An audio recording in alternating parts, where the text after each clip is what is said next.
வணக்கம், நான் முத்துவேல் பேசுகிறேன். நான் பிறந்தது கன்னியாகுமரி, வளர்ந்ததெல்லாம் பெங்களூரு.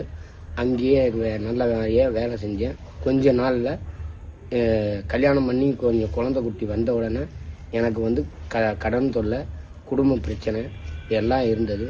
பெங்களூரில் பக்கத்தில் இருக்கிற பையன் ஃப்ரெண்டு இந்த மாதிரி கடையூர் திருக்காலாலேருந்து ஒருத்தர் நண்பர்கள் யாகம் பண்ணுறேன்னு சொன்னாங்க. புண்ணிய இது செய்யறேன்னு சொன்னாங்க. அது என்னன்னு புரியாமல் இருந்தேன். அங்கே நண்பர் ஃபோன் பண்ணி இந்த மாதிரி இப்படி வருவாங்க, இந்த மாதிரி இந்த இடத்துக்கு போங்க, அவங்க பிரசன்னம் சொல்லுவாங்க, அந்த பிரசன்னம் விட்டாங்க, அது உங்களுக்கு பிடிச்சிருந்தா அதை செய்யுங்க, அது உங்களுக்கு திருப்தி பட்டுச்சுன்னா உடனே என்ன பண்ணுமோ பண்ணுங்க, அவங்க சொல்கிறத கேட்கணும் அப்படின்னு பிரசன்னத்தை சொன்னாங்க. அது எனக்கு பிடிச்சிருந்தது. அந்த பிரசன்னம் எனக்கு பிடிச்சதுனால அவங்க சொன்ன யாகம், அந்த கடன் தொல்லை, குடும்ப பிரச்சனையெல்லாம் சொன்னேன். அதுக்கப்புறம் இந்த மாதிரி சொன்னாங்க, யாகம் வளர்த்தணும், புனிதம் பண்ணணும் அப்படின்னு சொன்னாங்க. அதை ஏற்றுக்கிட்டு செஞ்சேன், முறையாக செஞ்சேன். அப்புறம் சில மாதத்துக்குள் என் குடும்பமும் ஒன்றா சேர்ந்துச்சு.